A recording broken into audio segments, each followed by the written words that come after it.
Well, they called me about 6 months ago and said that they were going on tour, and they told me who was on it.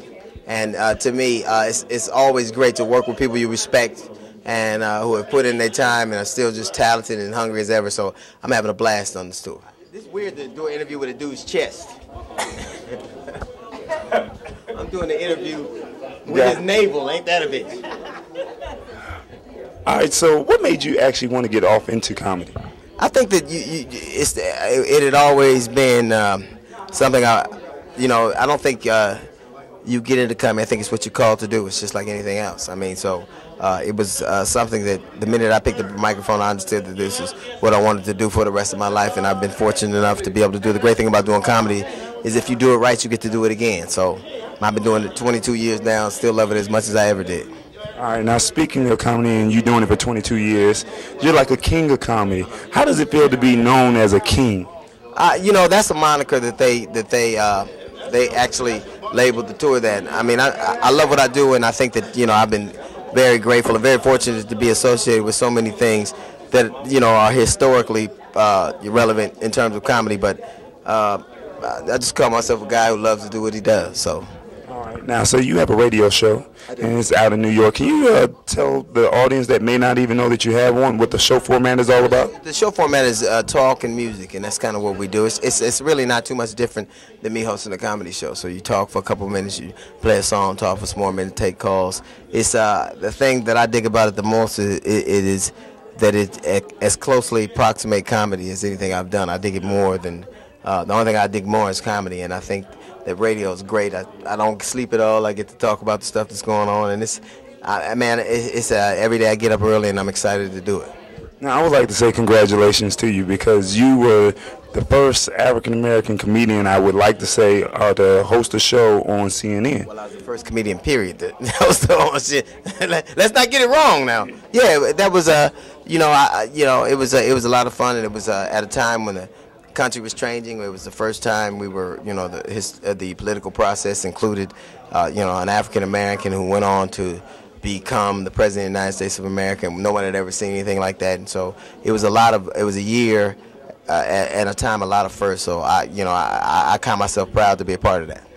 How important is it to have a voice in Black America, especially on a show format like CNN? Well, to me, I never really thought about it as that it was important or not. I think that, like I said, I was blessed to be able to do it. I understood that a lot of people probably put a lot more import on it than I did, but it was a gig, and I loved doing it. It was like I said, a really kind of an important time in American history, and I was just glad to be really glad to be a part of it. And out of all your years of comedy, what's been your most memorable experience? I'm having them every day. I mean, so Kings of Comedy was certainly memorable. It was memorable to be on CNN. It's memorable to to have been on Bill Maher and been a part of a lot of things that I've done. But I have them all the time. All right, now one of your friends, partners, Monique, she won an Oscar last week. How does that feel, or what does that mean to you? Well, I think that I've watched that happen a couple of times. I watched growing up. I watched Jamie Foxx do it. We grew up in comedy together, and Monique do it. It just says a lot about the talent that we were surrounded with, and that you were fortunate to watch, and you always knew there was going to be something about them, and they went on and did. You're never shocked when somebody talented does something, that does something transcendent. So I wasn't shocked. I'm very proud of both of them, and I think that we're fortunate to live in a time where we'll get to see a lot more of them. With all the comedians that are up and coming today, what kind of advice would you like to pass down to them? Well, I don't think I think that's irrespective of what you do. You love what you do, and do it with all your heart, and do it with a sense of integrity and a sense of purpose. And I don't care whether that's doing comedy or hosting your TV show. You got to do what you love and do what you believe, and don't flinch when people may not be excited about what you do. You got to believe in yourself so much that no matter where a cheer and a boo sound the same to you, that you are true to your own self. You listen to you take comfort in your own counsel, and I think that you'll be all right if you follow that advice. And you've been married. How long have you been married? I've been married 24 years. All right, now 24 years. We have this thing going around saying, how do you ball on a budget in a recession? You got any idea? Well, I think that you you hide your wife's credit cards is what you do.